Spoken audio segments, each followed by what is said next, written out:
Hi everyone, welcome to another episode of Mr. Carlson's Lab. Today I have a special treat for all of you. You'll probably never see one of these things again. So back in 1950, if you wanted to pass your electronics course, you had to build a radio or some form of electronic device that was part of the course. This radio that you see here came right from RCC, or the Radio College of Canada, a very well-known manual that was produced with schematics in it for a very long time. So those of you that remember Riders and Bateman's manuals, you'll probably also remember RCC manuals. Well, that's the same place this radio came from, so a rather famous place. So the person that wanted to get through the electronics course is going to have to do a pretty good job to get through that course. So let's take a look at their work, and hopefully it is okay. If the radio doesn't work, we will troubleshoot and repair this radio together, and we'll make it work so we can take a listen to it and see how well the actual radio performs right from the RCC course. Should be a lot of fun. Anyways, let's get started. Here's the RCC radio right here. Standard stuff, volume, tone, phono, and AM, so you could hook up a record player to this thing, and a tuning control, which works a little bit. On the side, you have a very large speaker opening. I imagine this would probably sound pretty good. On the back is a screen, a line cord right here. This is external speaker, antenna, and ground. Very well labeled, so you can see the actual box itself has just been nailed together, but they did a very nice job putting this together. So everything is beautifully labeled. So the next thing is to get inside this thing. So in order to get inside this, I imagine, pretty heavy little radio here, obviously has a power transformer inside it. So in order to get inside this, we have to remove the knobs, and it looks like on the bottom there are 3 screws here that would hold the radio chassis inside. I don't know if these hold the chassis in yet, I doubt it, but we'll find out, and remove the back. So I'll get the camera into a nice position here, and let's start disassembling this thing and see how well the person did. With the bright light shining on the back side, we can see the transformers, a big one right in the middle there, and another small one right over there. So talking about those RCC manuals, here's an example of one of those manuals right here. Very handy manuals to have around. Of course, very well known again in the service industry. So you can see all of the different models that they had in this particular manual right here. Lots and lots of radios in here, and they had lots of supplements. For example, this would be 31, and then there would be supplement 32 and 33 and 34, and they go right into television servicing and everything. And you want to know something really neat? RCC is still around. They're still around. Very neat. Anyways, let's get the back off this thing and see what's inside. I noticed that not all the screws are in this thing, which for disassembly reasons is just fine with me. Leave that in there like so. And we're just about in. Look at that. And the big reveal. Look at that. Just like that. There it is. Let's put this down over here. For those of you that want to see the back side of this, you can see this is, that screen looks like it's just ready to fall off. So I really don't want to press on that. Big speaker, big power transformer. This is interesting. Oh, I bet you this was supposed to fit in that hole on the front that didn't have a knob on it. That makes good sense. So this was would have been a headphone jack. So that's in the back here, like so. Interesting. Speakers unhooked.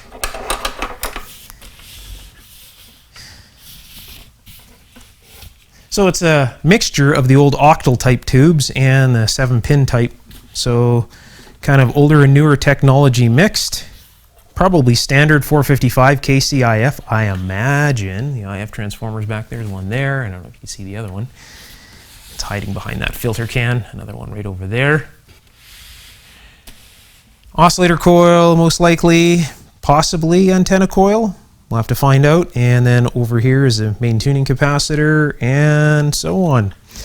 So in order to get this out, just like all the old radios, they're all the same way. you basically remove the knobs first. It's the very first thing that you do. And these come off very easily. So you're on those half shafts. Just like so. Put those all off to the side. Usually I have a little tray or something I put all the hardware in, but not a big deal for today. And what we need to do now is get rid of the screws on the bottom. So I don't want to be dragging the chassis on top of that. So usually what I'll do is I'll remove, say, 1 or 2 of these screws, and then I'll put it down so the chassis doesn't fall. Okay, so this one here would be safe to undo. I'm going to tilt this on its side because there's a big transformer on here, and I don't want to put any type of weight or anything, and I also don't want to hurt the dial glass. I don't know how that's held in. So I'm going to hold this by the transformer inside right now. And I will undo this.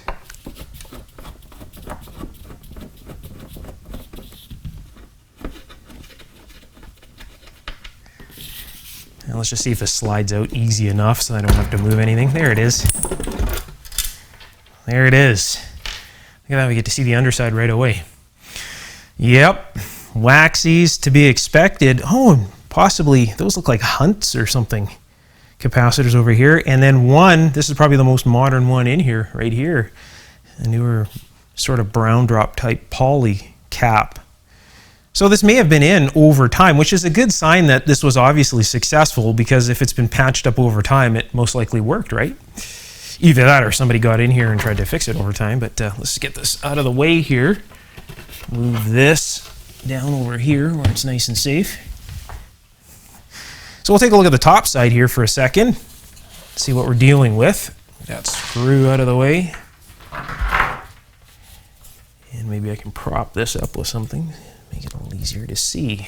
Okay, zoom into this.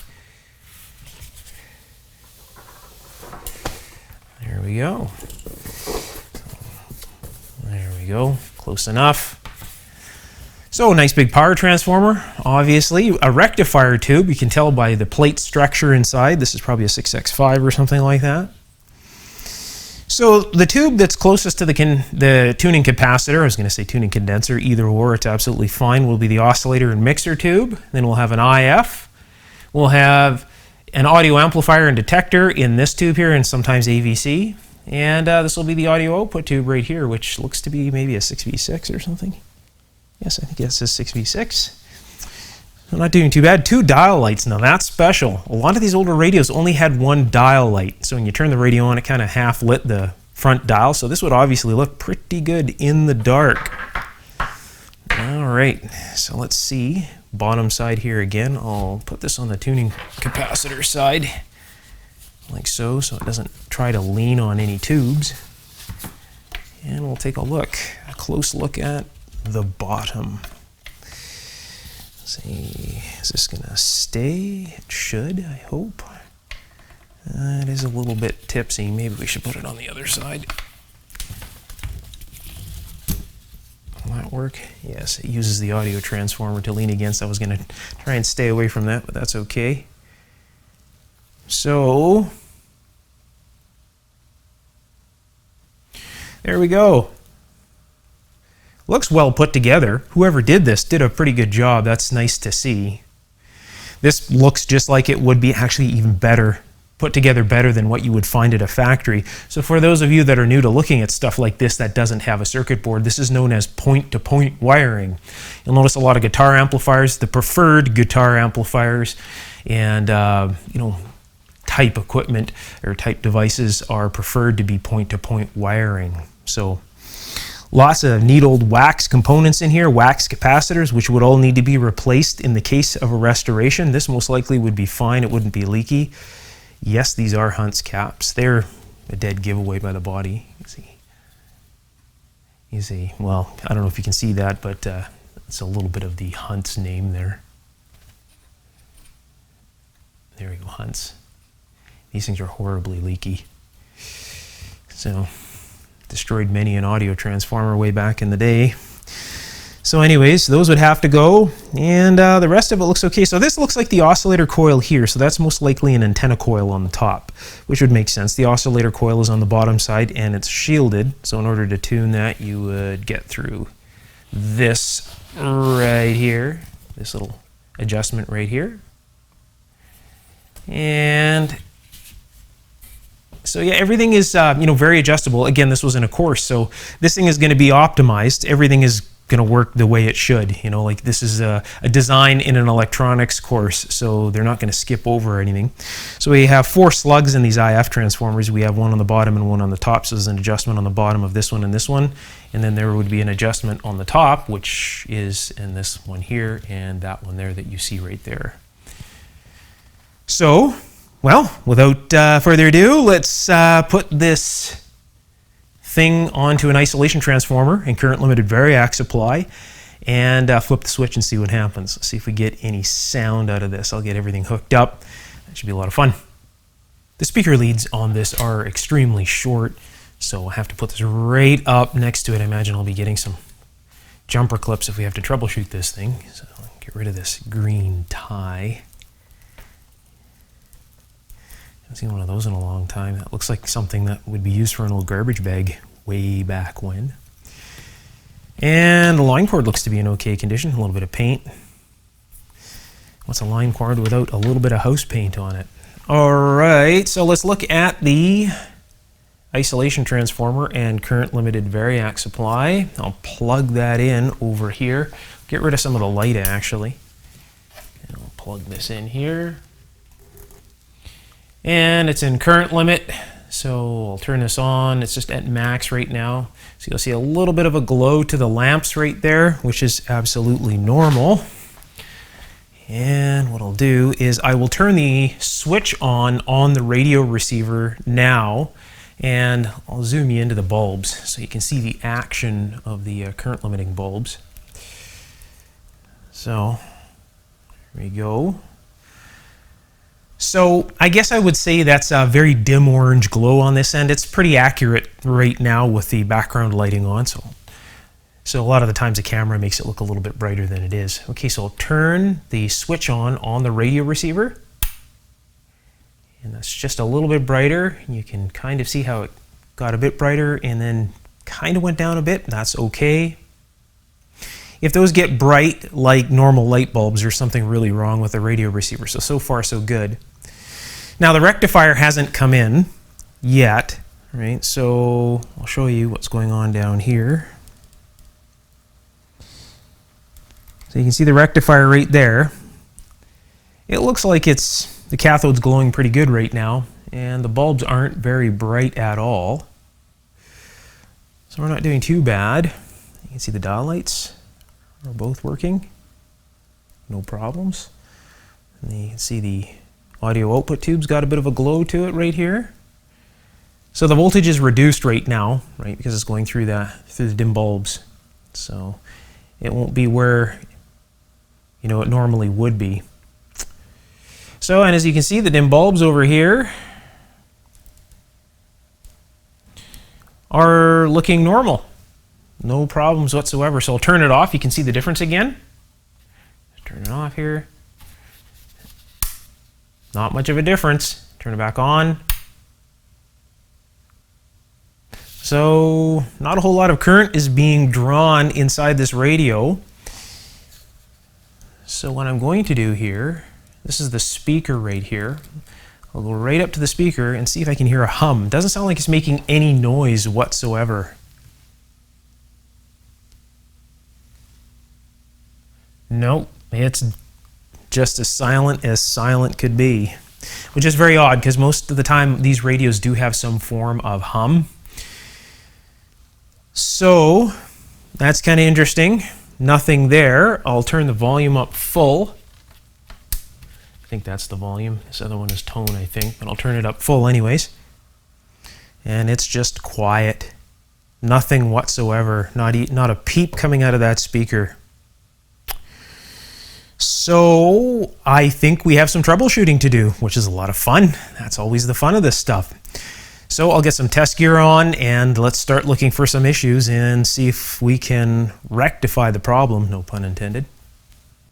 Being very careful, I could flip the chassis up and there's just enough speaker wire here to get to the chassis. A little bit tight right there. Of course, the radio is off when I did this, when I turned it around and everything, and it still is off at this point. I have the test equipment hooked up right now. So we'll test for some voltages here in just a moment, see why this thing is so quiet. So first, let's just make sure that we're not overlooking anything. So what I'm going to do here is turn this back on, turn that on, and wait for everything to warm back up again. You can see the dial lights are glowing. So the thing is on. I'll turn the volume up full. Right at the stop, that's me clicking the stop there. So this one here is at its stop as well. Right at the stop. I don't know whether it's an AM or a phono right now, but what I can do is just take one of my test leads without it even being grounded right now and just in the audio section, just come across where the coupling cap is into the grid of the audio output tube here and see if I hear anything. And it is silent. There's nothing there. And move the, yeah, just silent. Nothing's happening. Usually you get a pop when you go from radio to phono.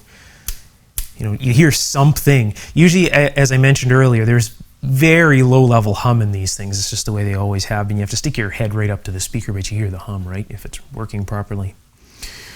So, and the antenna jack is right here.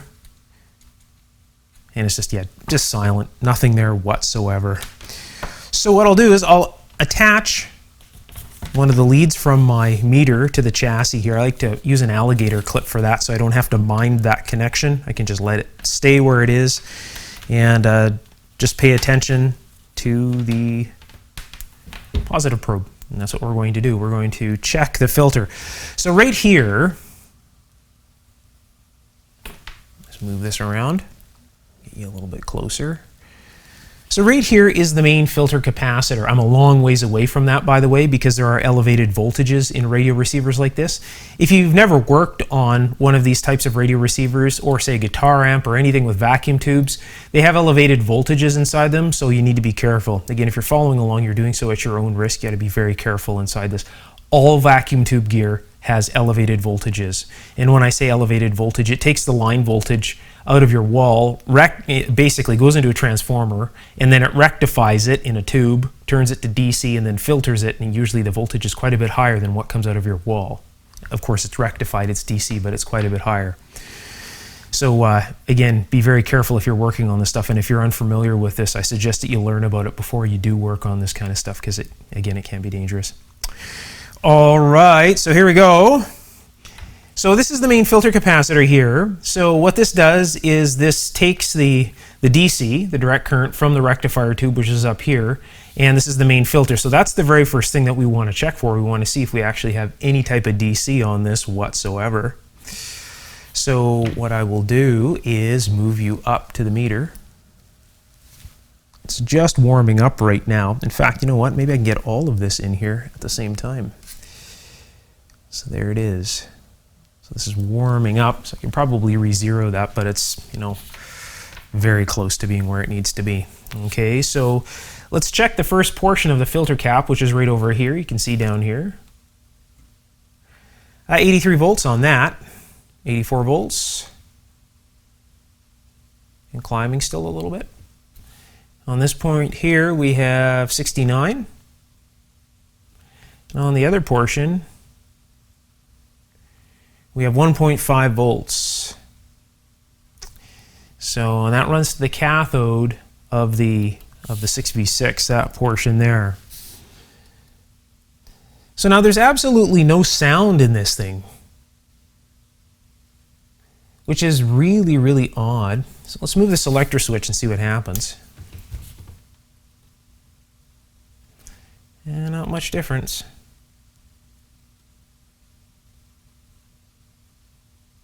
Not much difference at all. So let's take a look. Since we have no sound, the very first thing that we want to check is the audio output section, right? Because that's the closest thing to the speaker. And then what we'll do is we will work our way back.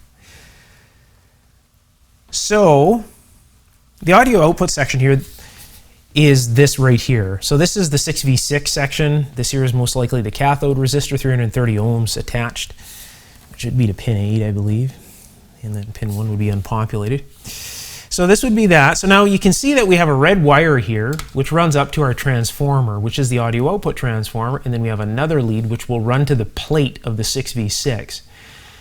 So we want to check that and see what it is. So we know that at this point here, we already have, it's still climbing, about 93 volts now at this point here.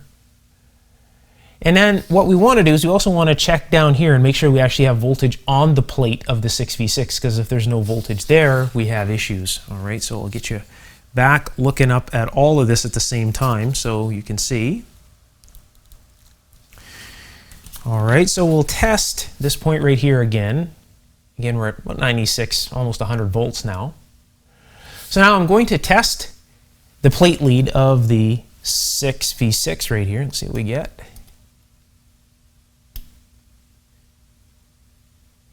So it should be very close to what we just read. It's negative 3.5 volts, which is very wrong.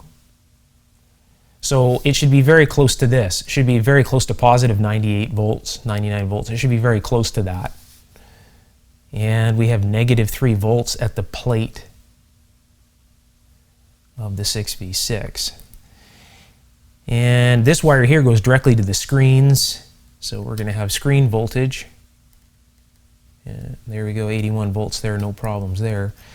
The plate is negative 3.5, wow. Okay, so the very first thing that we want to do is find out why that is so low. So, not a good sign. So that could mean that the audio output transformer winding is open.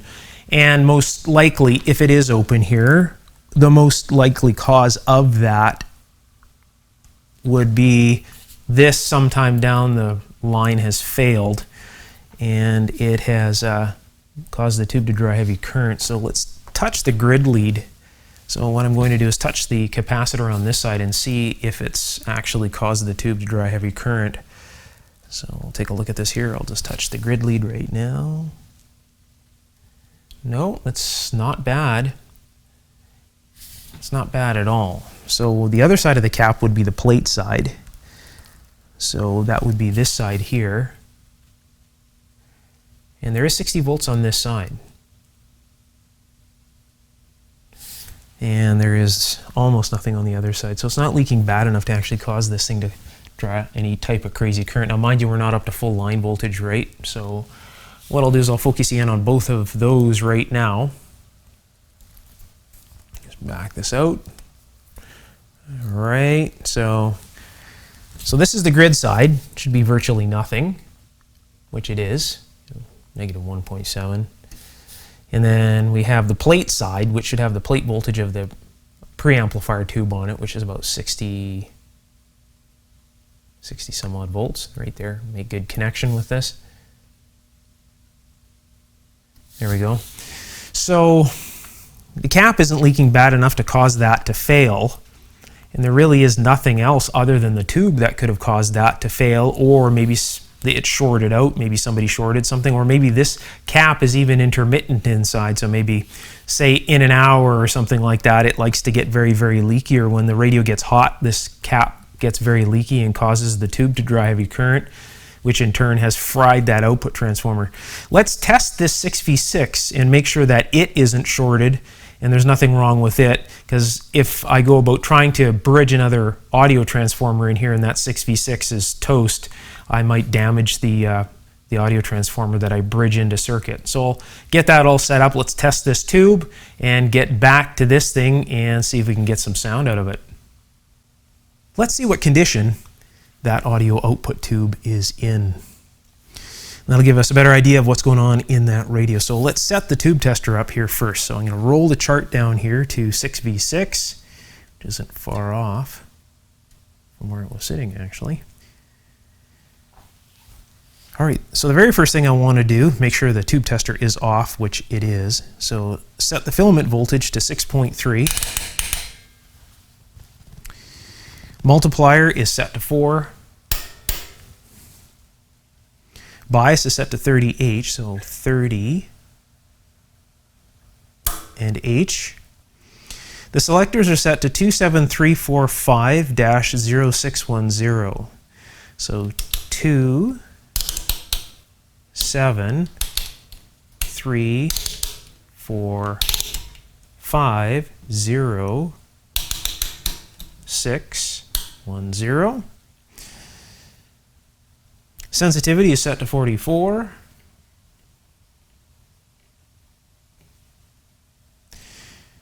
Plate is set to F.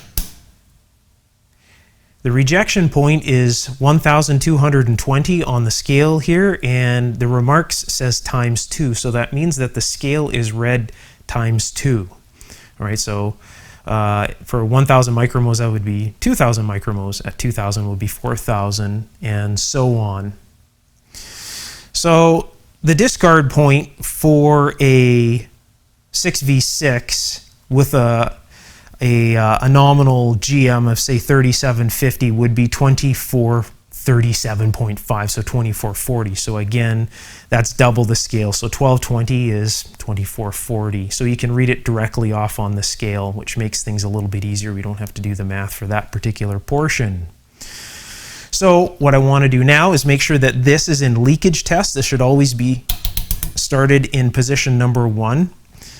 And this is the most important thing to double check. Just make sure you have the filament voltage right, 6.3, as if it's up at 85, your 6v6 is going to go off like a flash cube. Line voltage pointing straight up, we'll have to check that here. Once the tube is plugged in, what I'll do is I'll just line check it first. The tube will load it, so it'll have to be readjusted again. So that needs to be right on top of the little red arrow there. So we'll plug the tube in, let it warm up, and we'll see how things go. So let that warm up. You can see the tube lighting up there. We'll see how that works. So how the rejection point works on this, and the manual isn't very clear with this particular tester, and with a lot of them too, is again the rejection point is 1220. Scale times 2 is 2440. So the standard rejection point is 65% of the nominal GM. So that's how you know. Now the nominal GM for a 6v6 is about 3750, something like that. And that's where they get their 2440 from, 2437.5. If you really want to get accurate, but close enough for the scale here, right? All right, so we'll line check it again. Make sure it's set right up. And now we're ready to check the tube after we go through the tube test, or the leakage test. So if there's any internal shorts, it'll show up with this, and we'll get needle deflection in the leakage test here. So 1, position 2, position 3, nothing is showing. 4 and 5. So that's a good sign. There's no shorts or any leakage here. If there's a short, this will go right over. If it's leaking, the needle will deflect a little bit. So now we'll go to tube test. And let's see what's going on. Whoa. So 2200, 2400 and a bit, and the discard is 2440. So that tube is tired. Yeah, that tube is very tired. So what does that tell us about this tube here already? Well, since the audio transformer is gone, as I say in the past, every electronic circuit tells a story with just a little bit of research, right? So we have a bad audio transformer and a really weak tube. So this is at its discard point. So that means that this tube has been working very, very hard. What makes a tube work very, very hard? A leaking coupling capacitor. So that would be that wax capacitor that I pointed to, and I'll point to it again when we plug a replacement tube in there. That'd be a bad cap. So now that cap, chances are maybe when it's getting hot, it's leaking more, and it's causing the tube to red plate, And of course that is going to just wear the tube out in no time at all. So that would be the chain of events. Somewhere down the line, the coupling cap has been leaky. It's made the tube tired, of course, and in that process it's also destroyed the audio transformer. So that may already be replaced at one point already. So we'll put this back into leakage test, and I will pull this out. I'll go look for another 6V6. We'll test it, and that will be the replacement, and we'll go on from there with the troubleshooting. Okay, I found a replacement tube. Hopefully this one is in better condition than the other one. Brown base barrel plate 6V6. Plug it in. Nothing has to be readjusted on this. I will recheck the line, and that's pretty much it. We're ready for the test. We'll go through the leakage positions to make sure that there's no faults in the tube before we give it a test. Just wait for it to come into emission. If you're interested in seeing the repair and alignment of this tube tester, it's one video before this one. I'll put the link just below the video's description under the Show More tab. So if you click on that Show More, it'll expose the link to the previous video where I did this tube tester, if you're interested in seeing that. Okay, I'll recheck the line here. Spot on, no issues with that. We'll go through the leakage positions here, make sure that there's no shorts inside the tube or any leakage. No needle deflection, we're doing just fine. We'll go right into the tube test position now. And let's give it a GM test. Here we go. Looking good, about 3100. That's way above the discard, so doing absolutely fine. So again, the discard was 2440 if you want to do the scale twice, or if you want to read it directly, it's 1220. So that's directly reading it off the scale. So good tube, that'll go inside the radio, and we'll check out that audio transformer, see what we're going to do with that, and see if we can get some sound out of this thing. That should be a lot of fun. Looking forward to that. I'll plug that replacement tube in, like so. Now I need to go find an audio transformer. So the capacitor that I was talking about that most likely destroyed the audio transformer is this one here. Now, whether this has been replaced through time or not, you know, who knows? It's all of the capacitors, the waxies at least, they all look different. Pretty much all the capacitors in here are almost different from one another. So maybe when this one is getting hot, it's leaking bad enough to cause this tube to red plate. Maybe that opened the transformer. I'm thinking that's what happened. So anyways, I'll get another transformer. We'll bridge this other one out with another transformer, and I'll attach it to the speaker, and we'll see if we can get any sound out of this thing. I found a transformer that I can just tie into circuit for the fun of it. So this is much larger than the other transformer. I would need to most likely purchase another transformer for this. I looked through all my transformers and they're all too big or too small. Nothing that would be perfectly sized. So what I'll do is I'll just tie all these leads in with just alligator clips. So I'll grab one there and one here. So this will run to the secondary of the audio transformer, which is this side here. Polarity unknown and not important. There we go. So that. Then we got to do the plate side. So the red lead is the B plus lead.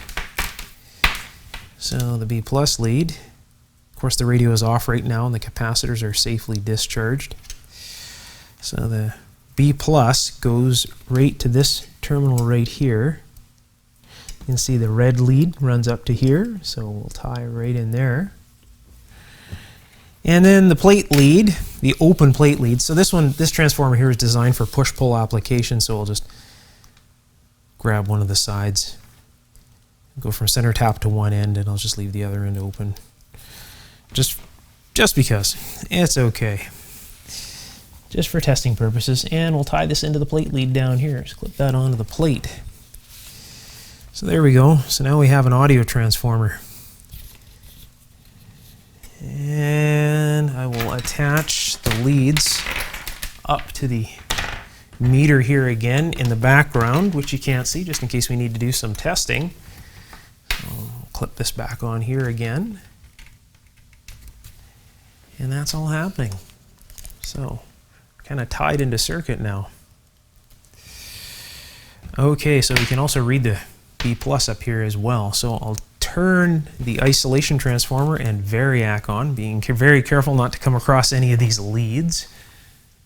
They're still in current limit. Everything is on. So you can't really see the dial lights, and I can't move the chassis because I have too many wires happening here, but let's see what happens with the B plus. It's climbing.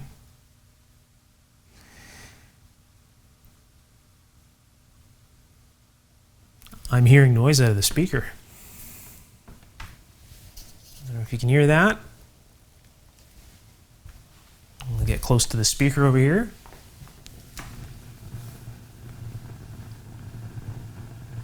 There's noise there. So we have life. So I don't know whether, so I'll just touch the antenna jack with my finger here. And no change. Let's try this. Ho ho ho. That's sounding good. So let's see, let's make sure that we're not absolutely destroying the 6v6 because we have a leaky cap here. So I'll just test this out. It's not doing too bad. Not doing too bad whatsoever. So that is okay. So volume is up, everything is up. So what I'll do is I will hit bypass. Let's bypass the variac and isolation, or the current limiting bulbs in the variac and isolation transformer setup. Okay, so now we should have full line voltage here. And it's climbing pretty quick. There's a static E resistor or something going on in here.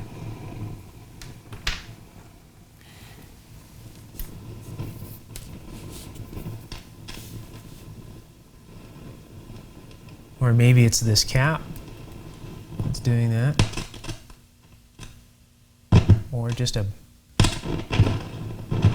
Or maybe just a bad tube, dirty tube socket. I'll just wiggle the tube. Whoa, we got lots of audio there.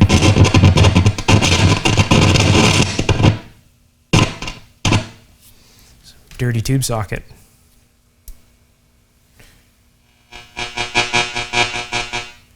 It's trying to receive. So I'll turn the volume down. It's doing pretty good. Okay, so I'll just grab my antenna from over here. So I have my antenna jack on the other side here. I turn on the camera here and attach this. So the volume is down. Attach the antenna leads. Even with the volume right off, it was making noise in the speaker there. Cleaning plumbing professionals. Down, and they had these weight.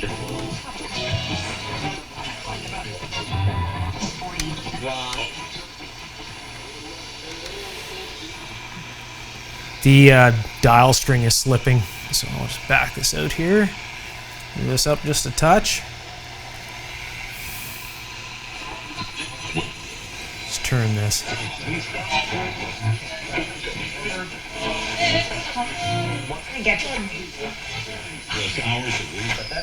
And that's going back 2 seasons for a moment.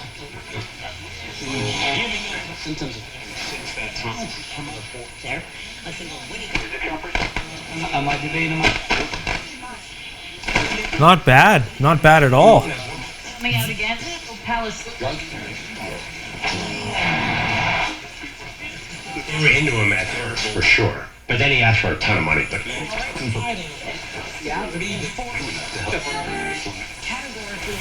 no problems. So it came back to life just that easy. So the audio transformer is definitely the problem. So let's see, now this has been on for a while. Let's see if there's any more leakage on that cap, from that cap here. I'll Let's go down here to the grid. No, that's not leaking very bad whatsoever. Touch the plate side here. 62 volts, so not too bad. So I'm imagining that that cap has been replaced. Now all the wax capacitors in here would definitely need to go in the case of a restoration or something like that. So that's all it took. That's all it took to repair this thing. Really is just a replacement audio transformer. So what do you think? Do you think we should go through and completely restore this entire radio? Or do you think I should put it just back on the shelf and move on to the next? Let me know in the comments below. If you're enjoying my videos and you'd like to see more videos, you can let me know by giving me a big thumbs up and subscribe. There'll be many more videos coming in the very near future. If you're interested in taking your electronics knowledge to the next level and learning electronics in a very different and effective way, I have an ongoing electronics course on Patreon where I also share many of my personal electronic inventions and designs. You're definitely going to want to check that out. I'll put the links just below the video's description under the Show More tab, and I'll pin the link at the top of the comments section. So if you click on the link, it'll take you right there. All right, until next time, take care. Bye for now.